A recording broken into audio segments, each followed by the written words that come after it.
हमारे संयुक्त प्रत्याशी अच्छे हैं, चेहरा भी अच्छा है, नाम बहुत बढ़िया है, परमेश्वर लाल सैनी जी, और सरल स्वभाव के व्यक्ति, जो देसी ठाट होते हैं ना, देसी अंदाज, को लाग लपेट नहीं, सीधी बात कहने वाले परमेश्वर जी इस क्षेत्र के तमाम मौजूद जिम्मेदार लोग साथी यहाँ आए हैं। सांसद मलूक जी, हमारे बीजेपी और लोकदल के सभी वरिष्ठ पदाधिकारी, नेता, कार्यकर्ता, गांव के लोग, मेरे बुजुर्ग, मेरे नौजवान साथियों, चुनाव की बात करेंगे। मैं परमेश्वर जी के पक्ष में एनडीए को मजबूत करने के लिए आपसे वोट मांगने आया हूं।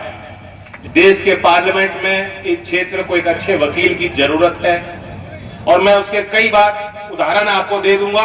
वैसे आप लोग खुद जानते हैं, आप लोगों के आगे की देखा देखी है ये सारी चीजें। जहां आपको जनप्रतिनिधि अच्छा मिलता है तो सुनवाई होती है, प्रयास होते हैं।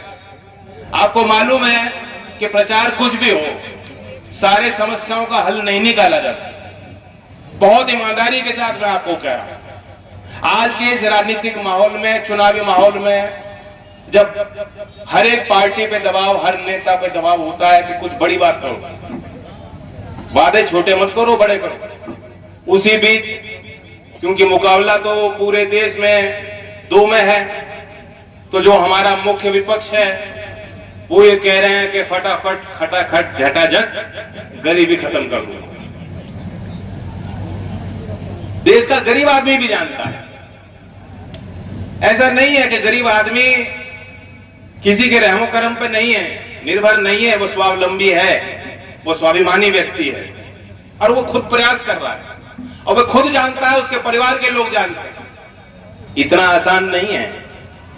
जिस क्षेत्र ने चौधरी चरण सिंह जी की जो कर्म भूमि रही और उनकी नीति को समझा, उनके राजनीतिक और सामाजिक कार्यों में योगदान और आहुति देने का काम जिस संभल के हमारे गांव के लोगों ने किया, आप लोग भी जानते हो। इस देश में बड़े ईमानदार नेता हमने देखे हैं, लाल बहादुर शास्त्री जैसे नेता देखा है, सरदार पटेल जैसे नेता हमने देखा है, महात्मा गांधी जी जैसे नेता देखे, चौधरी साहब के योगदान को आपने देखा। आज भी देश में बहुत अच्छे लोग हैं, नेता हैं जो कोशिश करते हैं।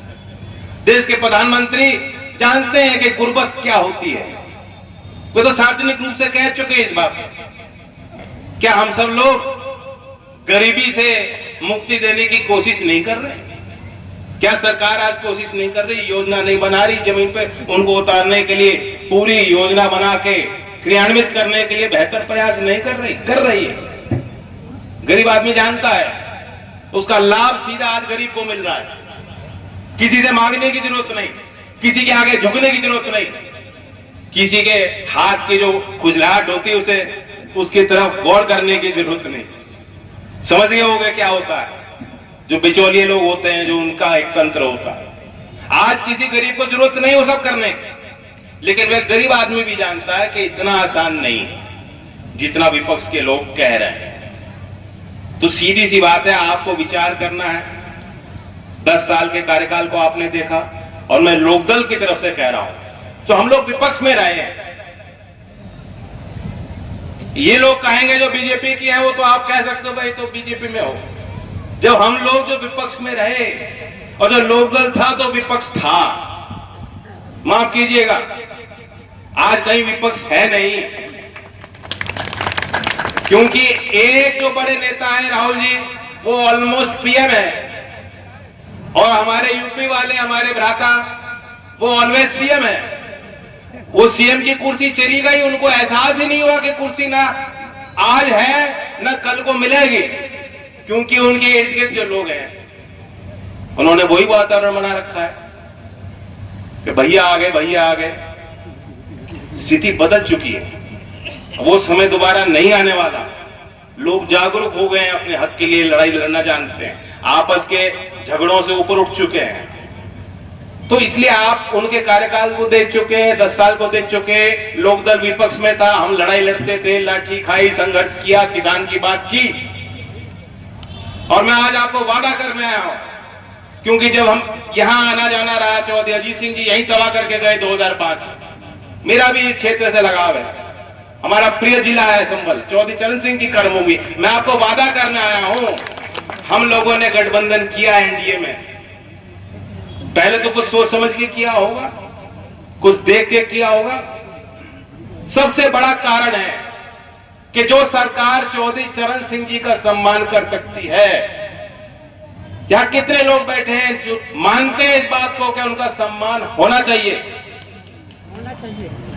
और सब लोग जिन्होंने हाथ खड़े किए, मैं जानता हूं जितना प्रसन्न और खुश मैं नहीं हुआ, उससे ज्यादा प्रसन्नता आपको महसूस हुई, क्योंकि हर एक जाति का आदमी, सिर्फ संभल का नहीं, सिर्फ पश्चिम उत्तर प्रदेश का नहीं, सिर्फ उत्तर प्रदेश का ही नहीं, देश हर कोने में आप चले जाएंगे, हर एक वर्ग का आदमी चौधरी साहब को अपना मानता था, अपनित्व की भावना थी और गहरा विश्वास था। चौधरी साहब कुछ कह रहे हैं तो सही कह रहे होंगे, और चौधरी चरण सिंह की वो शख्सियत और ईमानदारी आपके प्रति थी कि उनको भले ही राजनीतिक नुकसान हो जाए, वे समाज का और देश का हित, अपने किसान और गरीब का हित कभी नहीं होने देते। और इसलिए कितने उनके किस्से हैं, हमारे बुजुर्ग बताते हैं कि चुनावी सभा, ऐसी सभा सज रही है, वो आ गए और उन्होंने कहा कि हमारे दल का हमने टिकट इनको दिया है, लेकिन ये प्रत्याशी सही नहीं है, उपयुक्त नहीं है, उसके चरित्र में कमी है, इसलिए दूसरे को वोट दे दें। कोई कहता है ऐसी बात? चुनाव में हम सबके स्वार्थ इसी पे टिके हैं कि हम जीत जाएं, हमें संख्या मिल जाए, हमें सत्ता मिल जाए। ये उनकी ईमानदारी थी। उन्हीं को आदर्श मानते हुए अगर लोक दल का कोई ईमानदारी से कोई सिपाही है जो उनको आदर्श मानता है, मैं भी उस श्रृंखला में अपने आप को जोड़ता हूं। मैं अध्यक्ष भले हूं, लेकिन उनके परिवार का सदस्य हूं, आपके परिवार का सदस्य हूं, और चौधरी चरण सिंह को अपना आदर्श मानता हूं। और ये कहते हुए मैं आपको कह रहा हूं कि चौधरी चरण सिंह जी भी लार्जर इंटरेस्ट को देखते हुए एक बड़े लक्ष्य को हासिल करने के लिए फैसले लेते थे, और उसी अंदाज से हमने कोशिश की है। जो हमने विपक्ष में हमने भूमिका बनाई, काम किए, हमने मुद्दे देखे, जनता के बीच क्या सरोकार है किन चीजों का, उनको पहचाना, और आज जो कुछ भी मैं हूं उस संघर्ष के कारण हूं और आपके प्रेम और सहयोग के कारण। लेकिन आज मेरी जिम्मेदारी बनती है, किसानों को फायदा कैसे मिलेगा। ये जो लोग कह रहे हैं विपक्ष में बैठे, उनके लिए कहना आसान है, इनके पास कोई नीति नहीं है। गरीब को फायदा कैसे मिलेगा? नौजवान जो हमारे रोजगार चाहते हैं, उनके लिए क्या योजना आप देंगे? आप उनको भत्ता दे रहे हैं, वो ठीक है, उससे एक सामाजिक सुरक्षा की बात आप कर रहे हैं, उससे आगे कुछ नहीं है। वो तो जैसे चोट लग गई, उस पर आपने मलहम लगा दिया, उस पर पट्टी लगा दी। घाव क्यों हो रहा है? आगे ना हो। रोग क्या है, बीमारी क्या है, कहां उस पर अंकुश लगाया जा सकता है? ऐसी सोच विपक्ष के पूरे मैनिफेस्टो में, घोषणा पत्र में कहीं मुझे दिखाई नहीं दे रही। चौधरी चरण सिंह की नीति आपको याद दिलाता हूं, कुटीर उद्योग की वकालत करते थे। छोटे उद्योग स्थापित हों, छोटे काम, छोटे कारखाने, जो किसान जो कम खेती, जिनकी जमीन छोटी है लेकिन वो अपनी जमीन के मालिक हैं, उनको मालिकाना हक दिलाने के लिए जो चौधरी चरण सिंह जवाहरलाल नेहरू से भिड़ सकते थे आपके लिए, उनकी नीति तो समझिए आप लोग। आज भी हमारी उत्तर प्रदेश की सरकार हो या भारत की सरकार हो, उनके अंदर एक सोच विकसित होती मैंने देखी है। ठीक है, बड़े उद्योग भी बढ़ रहे हैं, बड़े व्यापारी हैं, उनका भी जो है उनके पास सामर्थ्य बढ़ रहा है, लेकिन उनकी प्राथमिकता है कि जो छोटे काम है, कुटीर उद्योग है, एमएसएमई है, छोटे यूनिट्स हैं, उनके लिए हमें योजना बनानी है। और ये सर्वोच्च स्तर पे बैठे देश के प्रधानमंत्री के स्तर पे हो, और मैं योगी जी से मैंने चर्चा की है, उनके स्तर पे हो, बिल्कुल साफ सोच है। उत्तर प्रदेश में सरकारी लाल कालीन बिछा करके हम न्योता देंगे कि आप आइए, अपना उद्यम लगाइए, या रोजगार दीजिए और राजस्व कमाइए राज्य के लिए और तरक्की कीजिए। कोई कसर हम लोग नहीं छोड़ेंगे। और कृषि आधारित उद्योग को बढ़ावा देने की जरूरत है। किसान को तभी भाव मिल पाएगा, बिना उसके जो कड़ियां हैं, किसान तो फसल बेच देता है। अब बीच में कितने लोग हैं जो मलाई खाते खाते खाते खाते और फिर हम सब लोग कहते हैं हाय महंगाई। तो उसमें किसान का क्या दोष है महंगाई में? महंगाई तो किसान भी झेल रहा है और किसान को जो मजदूर है उसको कोई लाभ उससे नहीं मिल रहा। तो जब तक कृषि आधारित उद्योग स्थापित नहीं, यहां बहुत उन्नत खेती है संभल जिले में, यहां आप आलू भी करते हो, गेहूं धान भी करते हो, सरसों भी करते हो और मेंथा की खेती बड़ी है, पूरी ये बेल्ट है जो है बड़ी पैदावार आप करते हो। और यहां मैं बता रहा हूं कि कैसे अगर आपका मजबूत वकील होता तो क्या काम हो सकता था। मेंथा के आप किसान करते हैं, किसानी करते हैं, उनके लिए स्पेशल बता रहा हूं। मैं एक बैठक चल रही थी सरकारी, मैं उसमें बैठा, स्पाइस बोर्ड है जो कृषि मंत्रालय और उसमें वाणिज्य मंत्रालय के अंतर्गत है और उनके अधिकारी बैठे थे। तो मैंने उनसे पूछा कि उत्तर प्रदेश सबसे बड़ा उत्पादक है, आप उत्तर प्रदेश में प्रोत्साहन देने के लिए, किसानों को व्यापार से जोड़ने के लिए, नई विधि और विज्ञान उन तक पहुंचाने के लिए, खेतों तक, उनके खेत के मेड़ तक पहुंचाने के लिए क्या काम कर रहे हैं? उन्होंने कहा हमने स्पाइस पार्क बनवाया। मैंने कहा बहुत अच्छा। और कहा कौन से आप फसल को लेकर चल रहे हैं? उन्होंने कहा हमने मेंथा जो है मिंट की फसल के लिए हमने स्पाइस पार्क बनाया। मैंने कहा नहीं है तो 1 और 1 11 कर दो। चाहे गन्ने के किसान की लड़ाई हो, आलू के किसान की लड़ाई हो, नौजवान समय पे उनकी भर्ती हो, पुलिस में उनको नौकरी पुलिस में चाहिए तो मिल जाए, अग्निवीर में कोई सुधार चाहते हैं नौजवान तो वो भी हम मिलकर कर पाए। ये सारी चीज तब संभव है अगर आप रख रखाव करोगे। अपनी वोट खराब मत होने देना। देश की तस्वीर आपको दिख रही क्या है? ये आपस में, क्योंकि हम उस तरफ भी रहे, मैं तो उनकी बैठकों में रहा हूं, वो सब देख के मजबूरी में हमने निर्णय लिया कि ये कहां जा रहे हैं लोग, ये देश को कहां गर्क में ले जा रहे हैं। 24 साहब की बात दूसरी तरफ एनडीए में कर रहे हैं, वो भारत रत्न को देना चाह रहे हैं, प्रधानमंत्री भारत रत्न दे रहे हैं, सर्वोच्च सम्मान, सबसे बड़ा सम्मान देश का दे रहे हैं, और यहां ये लोग आपस में भिड़ रहे हैं। आपको मालूम है बंगाल में क्या हुआ? जो लोकसभा में इनके सबसे वरिष्ठ सांसद वो कह रहे हैं टीएमसी को मत देना, इससे अच्छा तो बीजेपी को दे दो वोट, जो कांग्रेस के सबसे वरिष्ठ सांसद हैं। तो जो आज ही लड़ भिड़ रहे हैं, इनकी तो मुख्य लड़ाई है कि नंबर 2 कौन रहेगा। यूपी में जो 2 पार्टियां हैं वो आपस में लड़ रही हैं कि नंबर 2 कौन रहेगा। बंद कमरे में, बाहर तो दावे कुछ और होते हैं, बंद कमरे में बैठते हैं जब ये लोग, सपा वाले कहते हैं भाई 2 सीट तो हमारी भी आ जाएगी, और कांग्रेस कहती है देखो 1 तो पक्की है, हम भी 2 कर सकते हैं, हो सकता है 3 आ जाए, तीसरी कहीं देगा है। तो इनकी तो लड़ाई यही है कि किसकी 2 सीट आएंगी, किसकी 3 सीट आएंगी।